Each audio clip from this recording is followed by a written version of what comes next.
The goal for this collaboration project is the publication of a PowerPoint that can be easily distributed through schools to teachers, parents, and throughout the community. The PowerPoint will include the collection of useful information that will help educators and parents understand the characteristics and needs of gifted students. The hope is that more students will then be properly identified and more teachers will be able to provide the appropriate accommodations for the gifted students to succeed. The members of the collaboration project include 2 gifted educators from the public school I am currently in, a private school teacher, and myself. Each gifted educator is certified and works with gifted students in grades 3 through 8.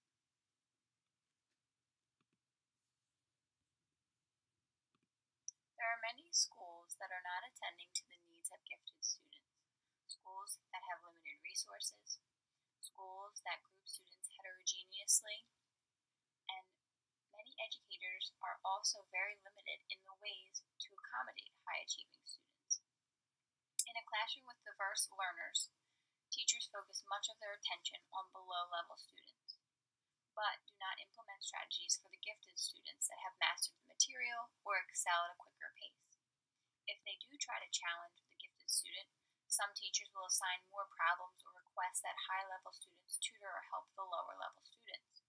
But this strategy does not benefit the gifted students, nor does it enrich the students' education.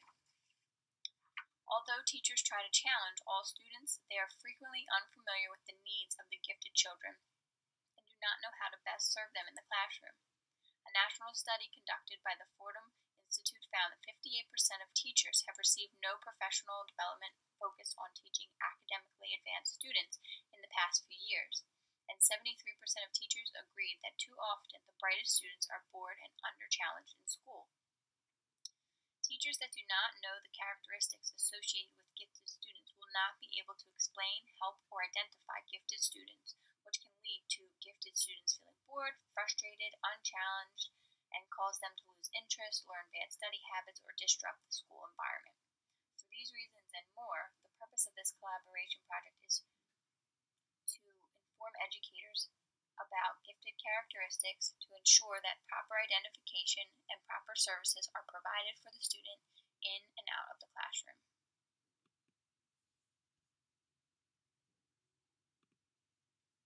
The population that will most likely benefit from the publication are parents of gifted students and schools that have little knowledge about gifted education.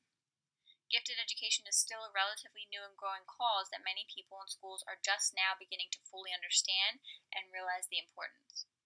This means that many schools with low funds, less experience, will not have the opportunity and knowledge or resources to implement appropriate accommodations, let alone properly identify gifted students. Schools that are not familiar with gifted education will be able to learn about gifted students from the PowerPoint. It will allow them to identify high-achieving learners and implement appropriate strategies or services to a diverse group of students. This publication will not only benefit the schools, but the parents of underachieving and high-achieving gifted students.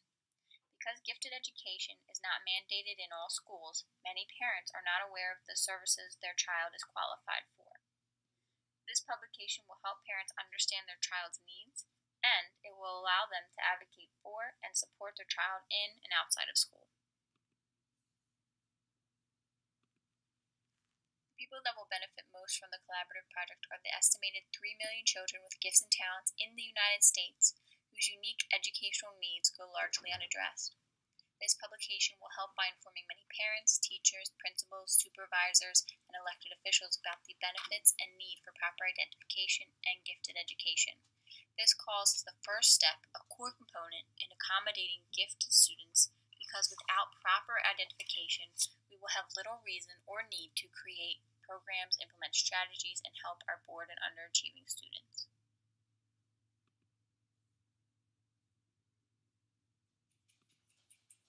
As we worked together, we set common goals to work towards, made sure all voices were heard, and created a trusting environment by allowing all perspectives to be considered. In addition, there were regular opportunities to meet, and we communicated via email when we were not together.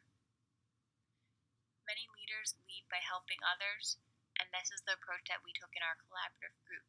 We worked towards our vision, and we truly did work as a group.